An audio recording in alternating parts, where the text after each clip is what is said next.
Hello everyone, welcome back to the channel. तो बच्चों, अब हम डिस्कस करने वाले हैं बहुत बहुत इंपॉर्टेंट टॉपिक इस चैप्टर का, जो कि है वेपर प्रेशर। ठीक है। अब वेपर प्रेशर स्टार्ट करने से पहले जान लेते हैं कि क्या क्या चीज़ें हम इस वेपर प्रेशर में पढ़ने वाले हैं। ठीक है। देखो, जो वेपर प्रेशर हम पढ़ने वाले हैं वो हम लिक्विड सॉल्यूशंस के बारे में पढ़ेंगे, और स्पेशली दो लिक्विड सॉल्यूशंस का पढ़ेंगे। एक पढ़ेंगे हम सॉलिड इन लिक्विड सॉल्यूशन और एक लिक्विड इन लिक्विड सॉल्यूशन। ठीक है। अब यहाँ पर जो हम सोल्यूशन की बात कर रहे हैं वो हम बाइनरी सोल्यूशन की बात करेंगे। ठीक है, जिसमें हमारे पास सिर्फ दो ही कंपोनेंट्स होंगे, एक होगा आपका सोल्यूट और एक होगा आपका सॉल्वेंट। क्लियर? ओके। अब हम आगे बढ़ते हैं और देखते हैं कि क्या होता है ये वेपर प्रेशर। ठीक है। देखो, what is vapour pressure? The vapour pressure of a volatile liquid is the pressure exerted by its vapors over the liquid surface when the liquid and the vapors are in dynamic equilibrium at a particular temperature. ठीक है। अब मैंने जो read किया इससे आपको कुछ भी समझ में नहीं आया होगा, राइट? तो इसको हम एक एग्जांपल से देखते हैं। देखो, यहाँ पर मैंने एक कंटेनर लिया है। ठीक है। अब इस कंटेनर के अंदर मैंने एक लिक्विड सोल्यूशन लिया है, मान लो वाटर है। ठीक है।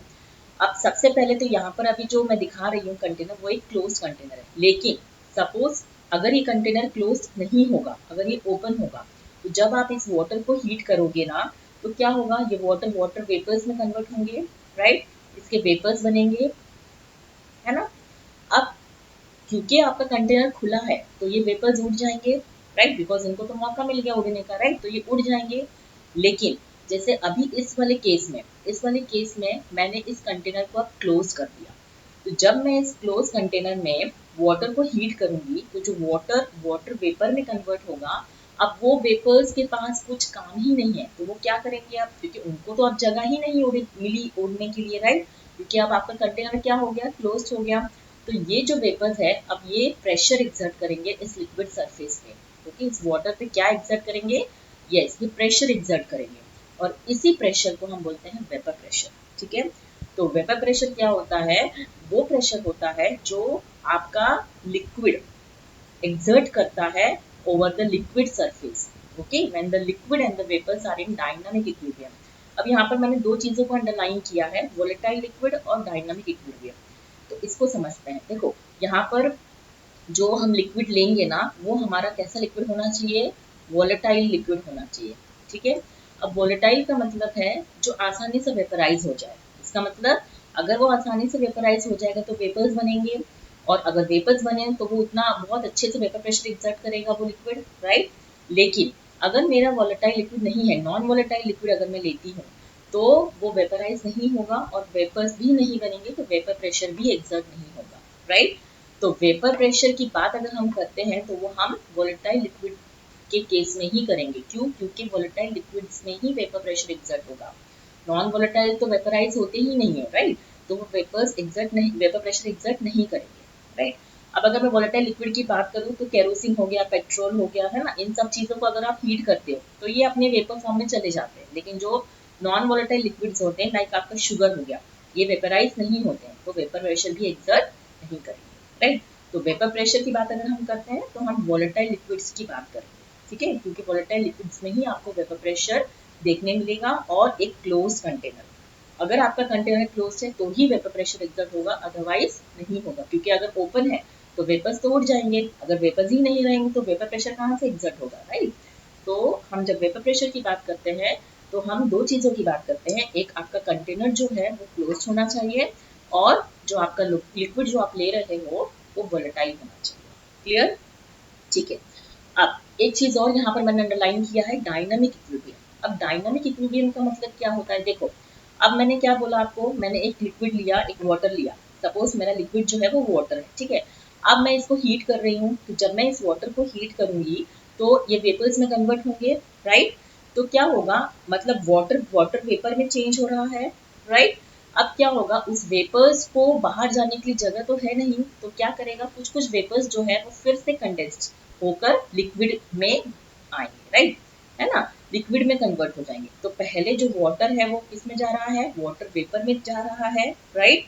अब वेपर्स को और कुछ करने के लिए है ही नहीं, वो बाहर तो जा नहीं सकते, तो ये जो वेपर्स है ये फिर से इस लिक्विड में कंडेंस कूल होकर कंडेंस हो जाएंगे या कन्वर्ट हो जाएंगे, राइट? इसका मतलब यहाँ पर क्या हो रहा है, वाटर से मतलब वाटर से पहले किस में जा रहा है, वेपर में जा रहा है, राइट। फिर वेपर से अगेन वाटर में आ रहा है, राइट। इसका मतलब क्या है, आपका जो वाटर है वो क्या है, लिक्विड फेस है, और ये आपका क्या है, वेपर फेस है, right.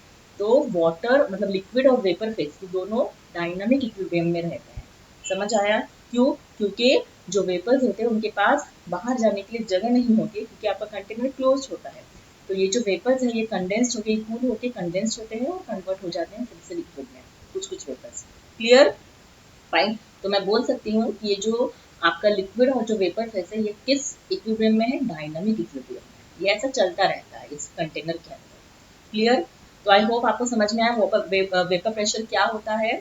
The pressure which is exerted okay bye it's मतलब जो लिक्विड वेपर प्रेशर जो प्रेशर एक्सर्ट करता है ना ओवर द लिक्विड सरफेस, उसी को हम वेपर प्रेशर करते हैं बोलते हैं, राइट। Okay fine. अब ये सब चीजें जो है वो एक पर्टिकुलर टेम्परेचर पे ही होती है। Okay, understood? Clear? Okay fine. अब what are the factors affecting vapour pressure. अब क्या क्या फैक्टर्स हैं जो अफेक्ट करते हैं वेपर प्रेशर। पहला है टेम्परेचर। ठीक है, पहला क्या है, टेम्परेचर है ना। मतलब अगर आपने टेम्परेचर को इंक्रीज किया तो काइनेटिक एनर्जी भी मॉलिक्यूल्स की बढ़ेगी और वेपर प्रेशर भी इंक्रीज होगा, राइट। अब जैसे इस वाले केस में ही हम एग्जांपल लेते हैं, यहाँ पर मैं इस कंटेनर को हीट कर रही थी, राइट। अब हाँ, एक चीज और मैंने अभी आपको बताया कि जो वाटर मॉलिक्यूल्स है ना ये वेपर प्रेशर एक्सर्ट करते हैं, राइट। अब मुझे ये बताओ कि कौन से मॉलिक्यूल्स वाटर के वेपर प्रेशर एक्सर्ट करेंगे।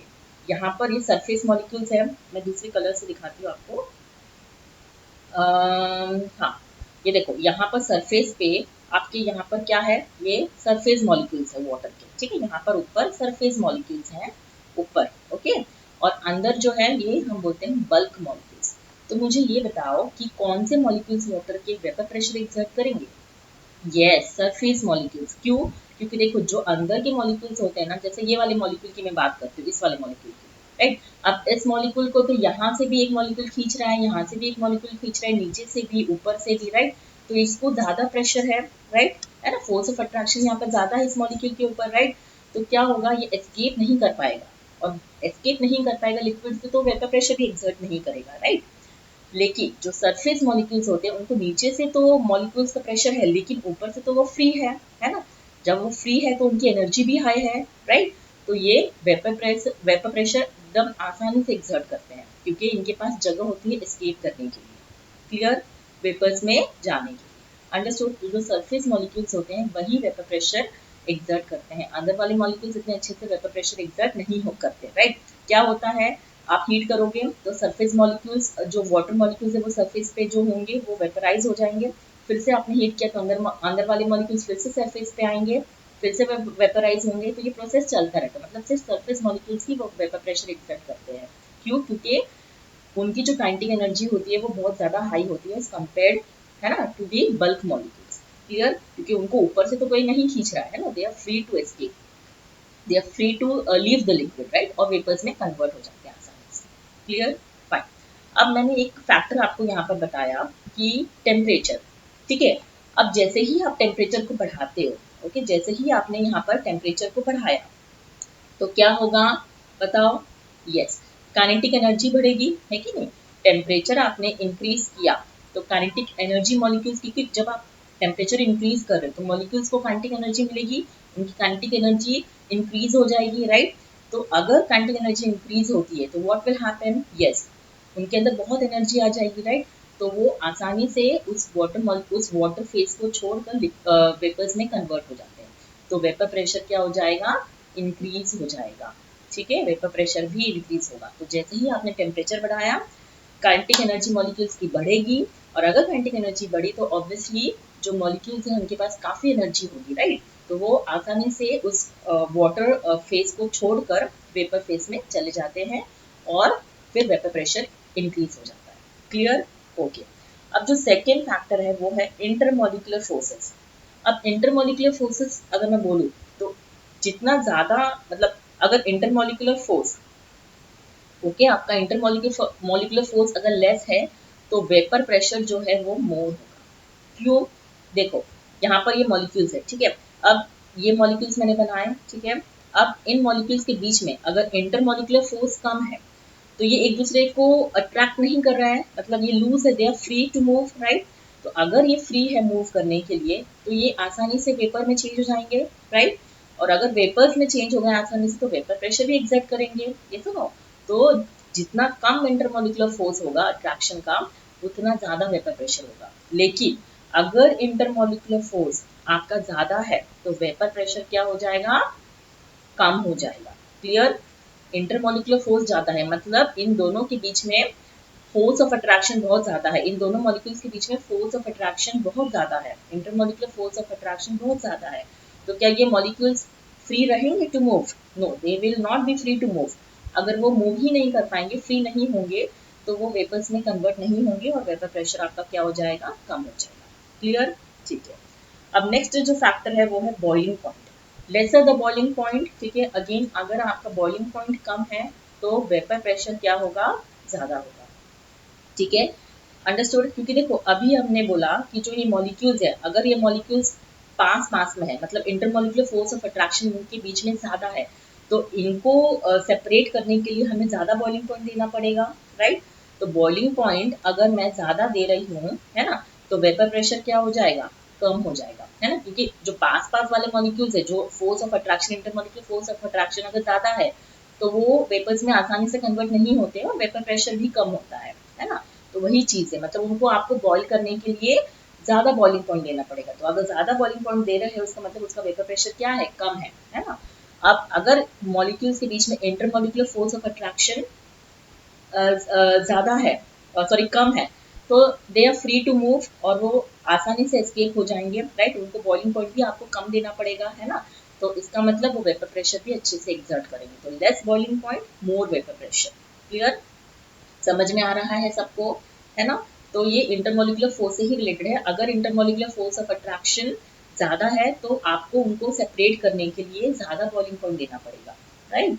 तो वेपर प्रेशर हो, जब आपके बॉइलिंग पॉइंट ज्यादा होगा तो वेपर प्रेशर क्या होगा, कम होगा। क्योंकि जो इंटरमोलिकुलर फोर्स ऑफ अट्रैक्शन अगर ज्यादा है तो वेपर प्रेशर क्या होता है, कम होता है। अभी यहाँ हमने पढ़ा था, राइट। उनको सेपरेट करने के लिए हमें क्या देना पड़ेगा, ज्यादा बॉइलिंग पॉइंट देना पड़ेगा, राइट।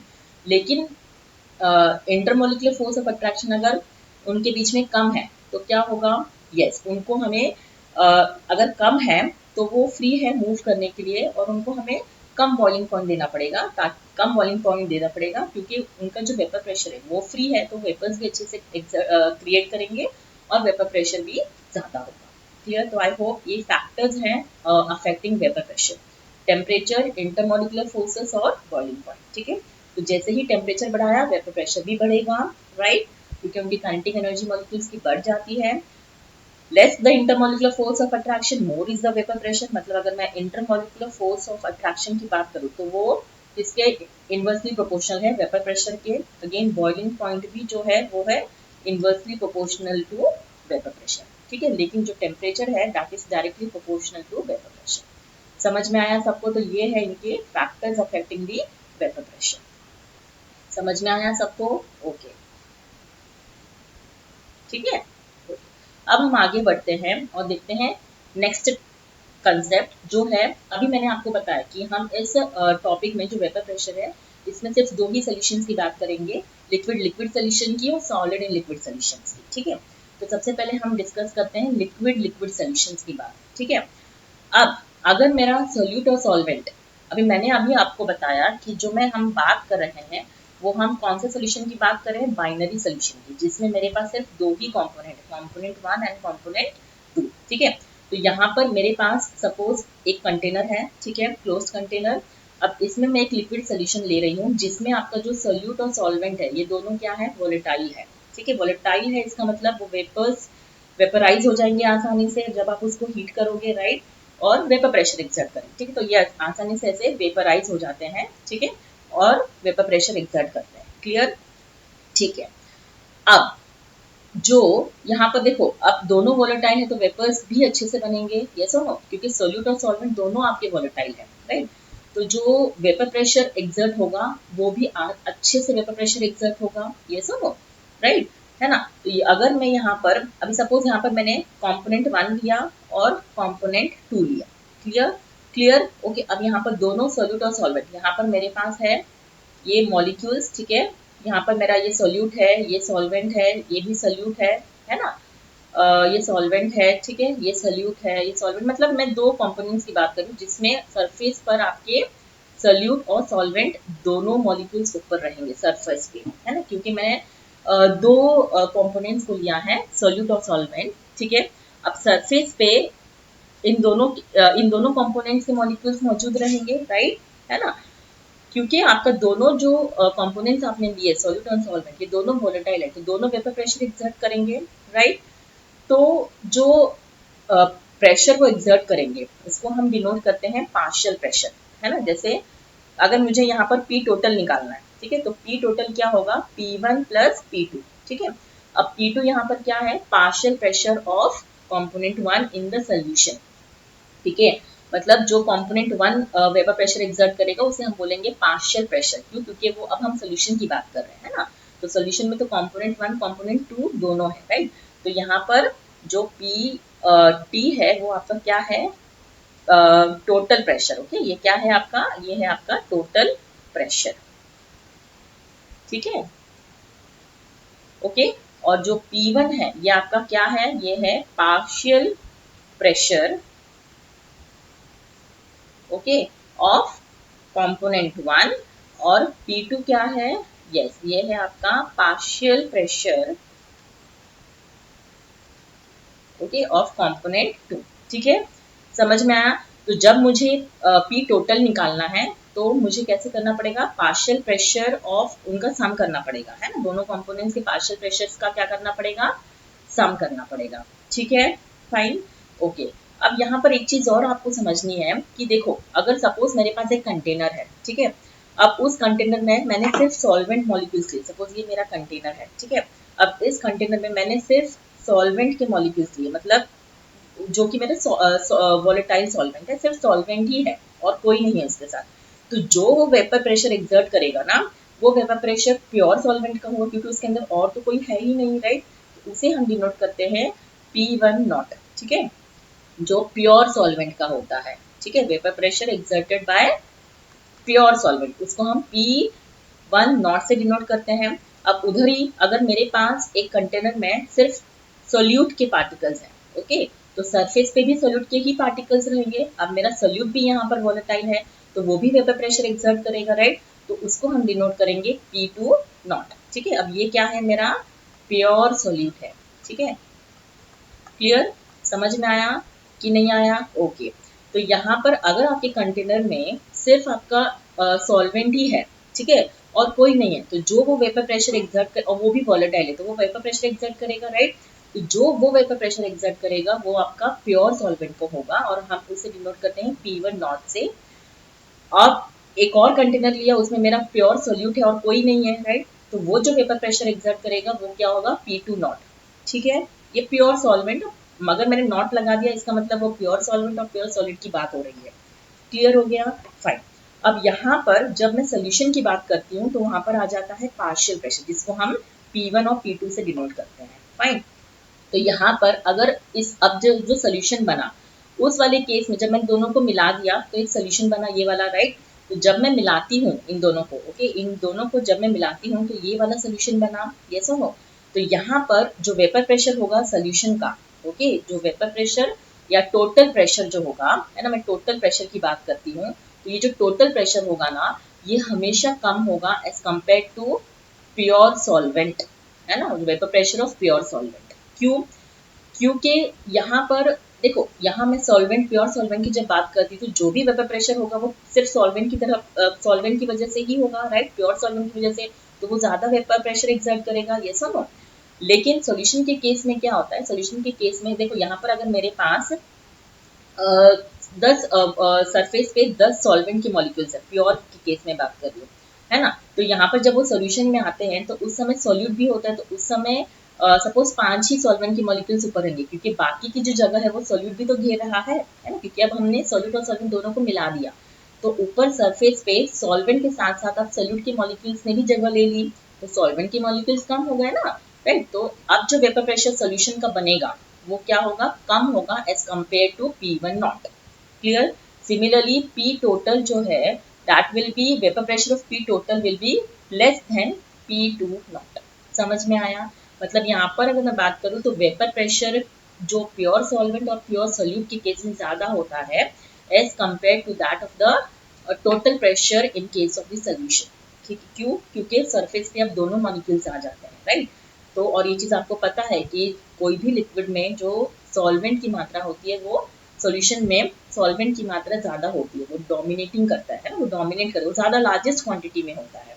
यस और नो? तो अब तो सॉल्वेंट की जगह के साथ साथ सोल्यूट भी आ गया, तो ऑब्वियसली यहाँ पर जो टोटल वेपर प्रेशर होगा वो कम ही होगा as compare to the vapour pressure of pure solvent and pure solute. Clear हो गया? फाइन। अब ये जो पी टोटल है, अगर मुझे यहाँ पर, क्योंकि देखो कॉम्पोनेंट वन कौन सा, कॉम्पोनेंट वन अपना पार्शियल प्रेशर एक्सर्ट करेगा, इसको हम P1 से डिनोट करते हैं, और जो कंपोनेंट 2 है वो भी अपना partial pressure vapour pressure exert करेगा, उसे हम कंपोनेंट 2 से P2 से डिनोट करते हैं, राइट? अब अगर मुझे टोटल निकालना है तो क्या होगा? P1 plus T2। अब यहीं पर आता है आपका राउल्स लॉ, ठीक है? अब राउल्स लॉ क्या बोलता है, देखो, for any solution, okay, at a given temperature the partial vapor pressure of each volatile component in the solution is directly proportional to its mole fraction present in the solution। इसका मतलब P1 जो है it is directly proportional to its mole fraction. ठीक है, समझ में आया? Similarly P2 will be directly proportional to Chi2। ठीक है, अब यहाँ पर जो मतलब ये बोल रहा है राउल्स लॉ, ये स्टेटमेंट दे रहा है कि जो पार्शियल प्रेशर होता है ना कोई भी कंपोनेंट का, ठीक है, वो डायरेक्टली प्रोपोर्शनल होता है to its mole fraction present in the solution. Solution में उसका जो मोल फ्रैक्शन होगा उसके डायरेक्टली प्रोपोर्शनल होगा। ठीक है, अब अगर मैं डायरेक्टली प्रोपोर्शनल साइन हटाती हूँ तो P1 will be equal to P1 not into Chi1, यहाँ पर भी P2 will be equal to P2 not Chi2। ठीक है, समझ में आया? ठीक है, ये एक इक्वेशन बना जो कि है आपका राउल्स लॉ। जब मैं डायरेक्टली प्रोपोर्शनल साइन हटाती हूँ तो एक कांस्टेंट लग जाता है, यहाँ पर लगेगा कंपोनेंट 1 के केस में लगेगा P1 नॉट और कंपोनेंट 2 के केस में लगेगा P2 नॉट। समझ में? अभी मैंने पिछले वाले वीडियो में, पिछले वाले स्लाइड में बताया था कि P1 नॉट क्या होता है, वो होता है vapour pressure of pure solvent. ठीक है, ये होता है vapour pressure of pure solvent, और P2 नॉट होता है vapour pressure of pure solute. ठीक है, और P1 क्या होता है? पार्शियल प्रेशर ऑफ योर जो भी आपका कंपोनेंट 1 है इन the solution phase, and P2 will be the partial pressure of the component 2 in the solution phase। Clear हो गया? समझ में आया? ठीक है, तो जब हम P टोटल निकालते हैं, है ना, P टोटल, अब इसको मैं नेक्स्ट स्लाइड में लेती हूँ, तो अगर मैंने P टोटल निकाला, ठीक है, तो P टोटल क्या होगा? दोनों के पार्शियल प्रेशर्स का सम P1 प्लस P2, राइट, है ना, और P1 हमें पता है, P1 क्या होता है? P1 नॉट इंटू Chi1, और P2 होता है P2 नॉट इंटू Chi2। ठीक है, अब क्योंकि ये आपका बाइनरी सोल्यूशन है, अभी मैंने बताया कि बाइनरी है, तो यहाँ पर जो Chi1 और Chi2 की वैल्यू होगी वो क्या होगी? 1 होगी। तो अगर मुझे यहाँ पर Chi1 निकलना है तो ये क्या हो जाएगा? 1 माइनस Chi2। ठीक है ना, 1 माइनस Chi2। तो यहाँ पर P1 नॉट, ठीक है, और Chi1 की जगह मैं लिखूंगी अब 1 minus Chi2 plus P2 not into Chi2। ठीक है, तो जब मैं ब्रैकेट ओपन करूंगी तो ये हो जाएगा P1 not into Chi2 plus P2 not into Chi2। ठीक है, तो यहाँ से P1 नॉट, अब दोनों में से अगर आप देखो तो Chi2 कॉमन है, राइट, तो ये हो जाएगा P2 not minus P1 not into Chi2। ठीक है, तो ये निकला आपका P टोटल। क्लियर हो गया? ओके, ये हो गया आपका P टोटल। अब इसमें से आप क्या समझ रहे हो? यहाँ पर जो आपका टोटल प्रेशर है, वेपर प्रेशर, ओके, वो किस पे डिपेंड कर रहा है? किसी भी एक कंपोनेंट का मोल फ्रैक्शन पे डिपेंड कर रहा है। ऐसा हो, दोनों का नहीं, सिर्फ किसी एक कंपोनेंट के मोल फ्रैक्शन पे डिपेंड करता है आपका टोटल वेपर प्रेशर। समझ में आया? क्लियर? ओके, तो ये था राउल्स लॉ। ठीक है, राउल्स लॉ क्या बोल रहा है?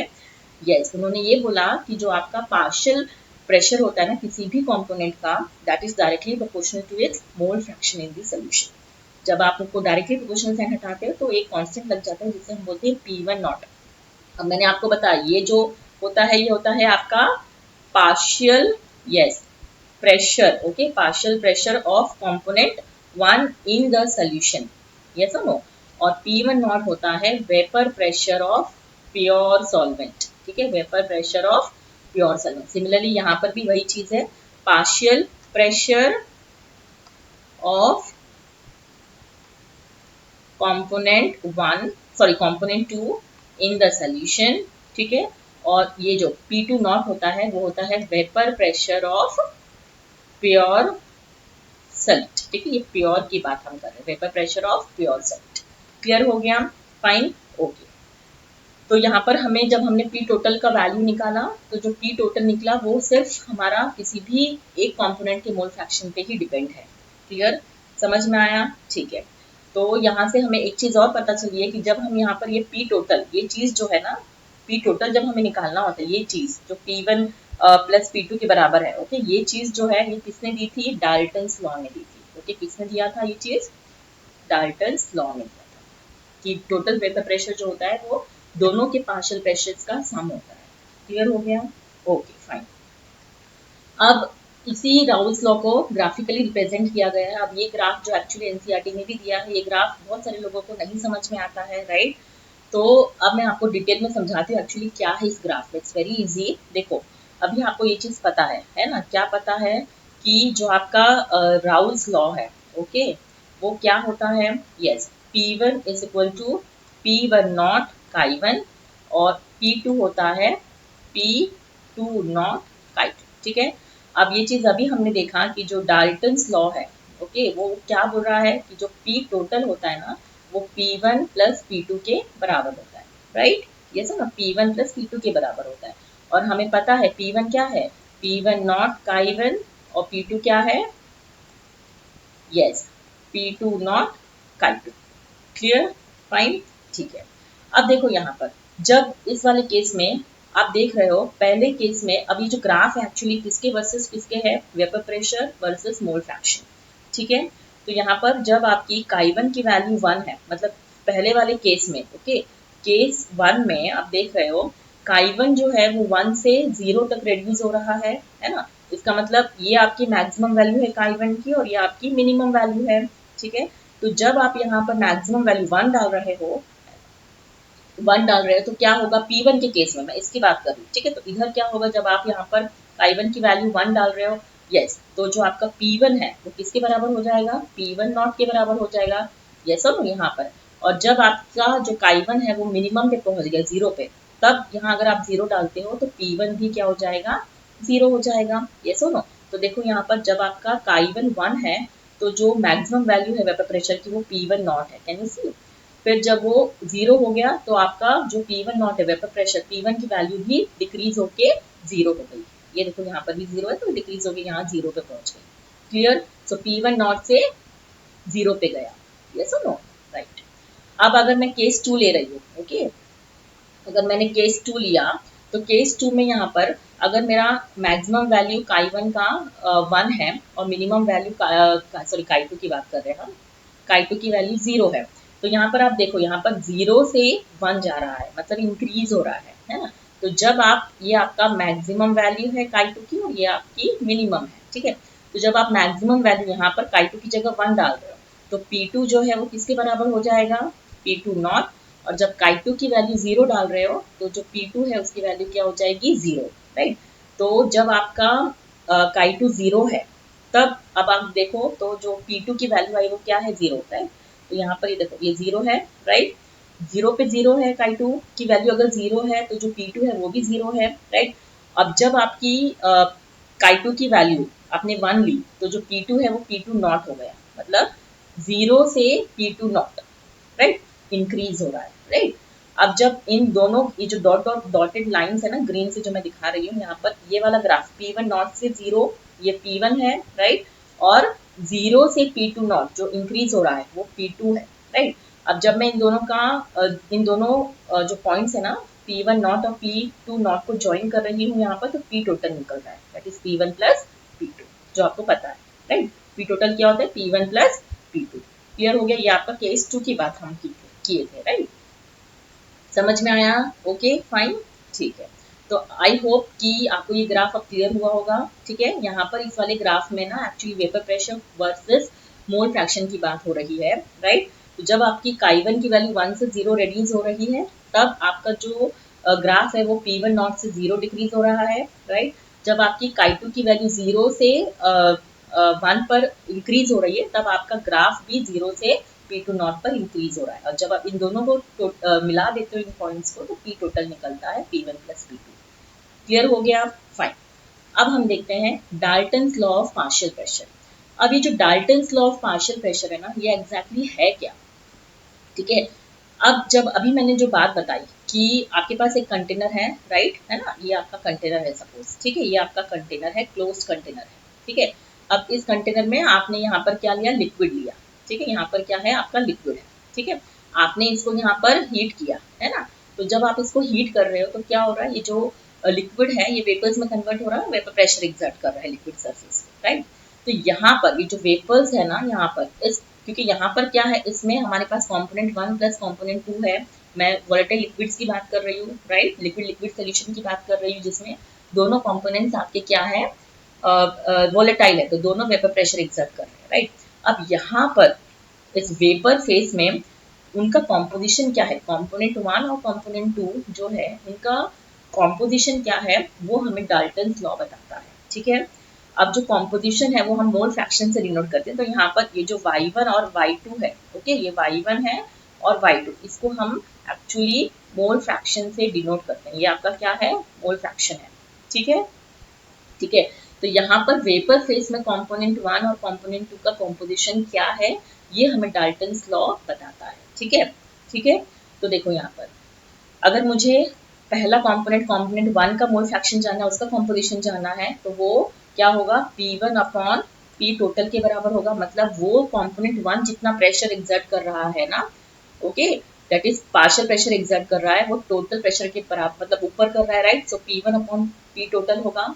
और अगर मुझे मोल फ्रैक्शन ऑफ कंपोनेंट 2 जानना है, कितना कॉम्पोजिशन है उसका, तो वो P2, वो कितना पार्शियल प्रेशर एग्जर्ट कर रहा है टोटल वेपर प्रेशर, सॉल्यूशन का जो टोटल प्रेशर है उस पर, ठीक है, राइट। तो ये भी एक फॉर्मूला है जो आपको न्यूमेरिकल्स में यूज होता है। क्लियर हो गया? फाइन। तो डाल्टन्स लॉ क्या बताता है? वो हमें कॉम्पोजिशन बताता है कंपोनेंट्स का, कंपोनेंट 1 और कंपोनेंट 2 का इन द वेपर फेज, ठीक है, फाइन, ओके। अब हम वेपर, अभी हमने देखा लिक्विड लिक्विड सॉल्यूशंस के केस का, राइट।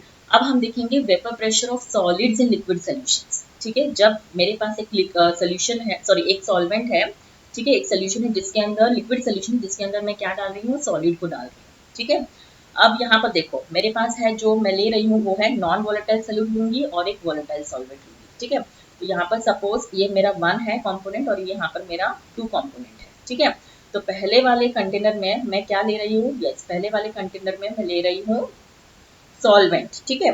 तो यहाँ पर मेरे पास प्योर सॉल्वेंट है, ठीक है, यहाँ पर मैं क्या ले रही हूँ? Pure solvent. तो यहाँ पर सरफेस पे उसके ही मॉलिक्यूल्स रहेंगे सॉल्वेंट के, यस और नो, राइट, है ना। यहाँ पर किसके मॉलिक्यूल्स? क्योंकि मैंने अभी लिया है प्योर सॉल्वेंट, राइट। तो यहाँ पर ऊपर जो मॉलिक्यूल्स होंगे वो सॉल्वेंट के ही मॉलिक्यूल्स होंगे, राइट, यस और नो। तो यहाँ पर ये, यहाँ मैंने लिया आपका प्योर सॉल्वेंट जो कि है आपका वोलेटाइल, ठीक है। ये सॉल्वेंट जो है वो आपका वोलेटाइल है, राइट, ठीक है। तो ये सपोज 1 1 1, यहाँ पर सिर्फ सॉल्वेंट के ही मॉलिक्यूल्स रहेंगे, राइट, ऊपर। तो ये जो वेपर प्रेशर एग्जर्ट करेंगे इसको हम किससे डिनोट करते हैं? यस, P1 नॉट से, क्योंकि ये प्योर सॉल्वेंट की बात हो रही है, राइट। तो वो जो वेपर प्रेशर एग्जर्ट करेगा वो P1 नॉट होगा, ठीक है। अब क्योंकि ये वोलेटाइल है तो ये वेपर प्रेशर एग्जर्ट करेगा, है ना। लेकिन अब यहाँ पर, है ना, अब यहाँ पर सेकेंड वाले कंटेनर में मैं ले रही हूँ नॉन वोलेटाइल सॉल्यूट, ठीक है। मैं क्या ले रही हूँ? नॉन वोलेटाइल सॉल्यूट ले रही हूँ, ठीक है। तो अब ये चीज आपको पता है कि ये जो सॉल्यूट है ये नॉन वोलेटाइल है ना। तो यहाँ पर मैं ले रही हूँ नॉन वोलेटाइल सॉल्यूट, ठीक है। अब ये नॉन वोलेटाइल सॉल्यूट है तो ये वेपर प्रेशर एग्जर्ट करेगा क्या? यस, ये नहीं करेगा वेपर प्रेशर एग्जर्ट, राइट, ये वेपर प्रेशर एग्जर्ट नहीं करेगा। क्यों? यस, क्योंकि ये नॉन वोलेटाइल है तो वेपर्स में कन्वर्ट नहीं होगा, वेपराइज नहीं होगा, तो वेपर प्रेशर भी एग्जर्ट नहीं करेगा, ठीक है, फाइन, ओके।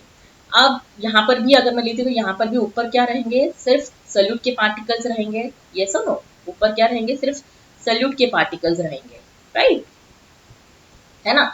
लेकिन क्योंकि आपका जो सॉल्यूट है वो नॉन वोलेटाइल है तो वो वेपर प्रेशर एग्जर्ट नहीं करेगा। जब मैं इन दोनों को मिला देती हूँ, ओके, तो क्या होगा अब यहाँ पर? यस, अब जब मैंने इन दोनों को मिला दिया तो एक सोल्यूशन बना, है ना, लिक्विड सोल्यूशन बना, ठीक है। ये एक मेरा लिक्विड सोल्यूशन बन गया जब मैंने इन दोनों को मिला दिया, राइट, है ना, राइट। अब इस सोल्यूशन में, ओके, इस सोल्यूशन में आपके पास एक वोलेटाइल सोल्यूट है और एक नॉन वोलेटाइल सोल्यूट है। वोलेटाइल सोल्यूट मेरा कंपोनेंट 1 है, ओके, और नॉन वोलेटाइल सोल्यूट आपका कंपोनेंट 2 है, ठीक है। तो सरफेस पे यहाँ पर जो भी मॉलिक्यूल्स होंगे वो सोल्यूट और सॉल्वेंट दोनों के होंगे, क्योंकि अब मैंने सोल्यूशन बना दिया, राइट।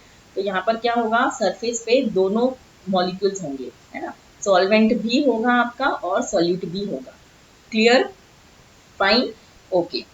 तो अब यहाँ पर जो ये होगा प्रेशर जो भी एक्सर्ट करेगा वो P2 नॉट होगा, क्योंकि ये प्रेशर एक्सर्ट करता ही नहीं, क्योंकि नॉन वोलेटाइल है ना, वेपराइज होगा ही नहीं, राइट।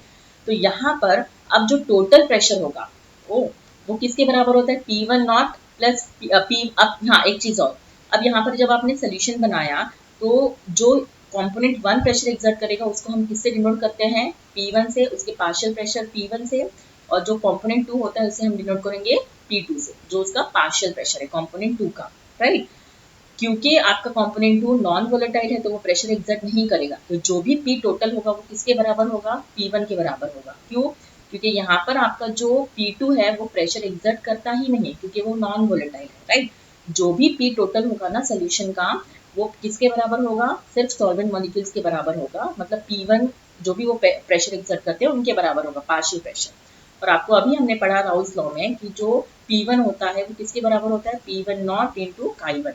Clear, fine, okay. अब यहाँ पर अभी मैंने थोड़ी देर पहले आपको बताया था कि यहाँ पर जो वेपर प्रेशर होगा, ओके, P टोटल का जो वेपर प्रेशर होगा वो हमेशा कम होगा as compare to P1 not, है ना। क्यों, क्योंकि पहले P1 नॉट के केस में जो हमारा प्योर सॉल्वेंट था उसमें सिर्फ सरफेस पे सॉल्वेंट मॉलिक्यूल्स ही थे, तो वो ज्यादा वेपर प्रेशर एक्सर्ट कर रहे थे, राइट। लेकिन अब सोल्यूशन में सरफेस पे सॉल्वेंट के साथ साथ सोल्यूट के पार्टिकल्स ने भी जगह ले ली, भले ही वो वोलेटाइल नहीं है, वो प्रेशर एक्सर्ट नहीं करते, लेकिन जगह तो उन्होंने घेर ली ना, तो अब सॉल्वेंट के मॉलिक्यूल्स कम हो गए तो वेपर प्रेशर भी कम हो जाएगा, राइट। तो हमेशा जो P टोटल का प्रेशर होता है ना वो हमेशा लेस होता है as compare to the vapour pressure of the pure solvent या प्योर सॉल्ट। क्लियर हो गया, आई होप समझ में आया होगा, फाइन। अब Raoult's law as a special case of Henry's law, क्यों हम बोलते हैं कि जो राउल्स लॉ होता है ना वो एक स्पेशल केस है हेनरीज लॉ का। आपने पढ़ा था कि जो हेनरीज लॉ होता है वो क्या होता है, yes, the partial pressure is equal to KH into this, मतलब पार्शियल प्रेशर किसी भी कंपोनेंट का वो डायरेक्टली प्रोपोर्शनल है टू इट्स मोल फ्रैक्शन। जब हम इसका डायरेक्टली प्रोपोर्शनल साइन हटाते हैं तो एक कांस्टेंट लगाते हैं जिसे हम बोलते हैं हेनरीज कांस्टेंट, राइट, KH। अभी हमने जो राउल्स लॉ पढ़ा उसमें भी हमने यही पढ़ा कि जो पार्शियल प्रेशर होता है किसी भी कंपोनेंट का वो डायरेक्टली प्रोपोर्शनल है to its mole fraction in the solution, right. जब ये डायरेक्टली प्रोपोर्शनल साइन हटता है तो एक कांस्टेंट लग जाता है जिसे हम बोलते हैं P1 नॉट, ठीक है, फाइन। तो सिर्फ डिफरेंस क्या है, दोनों में वही चीज है, pressure directly proportional to mole fraction, लेकिन डिफरेंस सिर्फ है कांस्टेंट्स का, है ना। वहां पर KH है जो कि हेनरीज कांस्टेंट है, और यहाँ पर उस कांस्टेंट की जगह P1 नॉट आ गया है, मतलब सिर्फ कांस्टेंट की जगह बदल गई है, मतलब कांस्टेंट की जगह किसी और ने ले ली राउल्स लॉ में, राइट। तो इसलिए हम बोलते हैं जो राउल्स लॉ है वो एक स्पेशल केस है हेनरीज लॉ का। क्लियर हो गया, राइट, ओके। तो आई होप आज का सेशन आपको समझ में आया होगा, वेपर प्रेशर क्या होता है ना, हमने एक एक चीज को डिटेल में समझा है, डिस्कस किया है, ओके। अब इसके बाद जो हम पढ़ने वाले हैं वो है ideal and non ideal solution, जो कि हम नेक्स्ट वीडियो में डिस्कस करेंगे, ठीक है। तो तब तक के लिए इस वीडियो को आप अच्छी तरह से समझना और पढ़ना, ओके। सो मिलते हैं नेक्स्ट वीडियो में, तब तक के लिए थैंक यू, बाय बाय।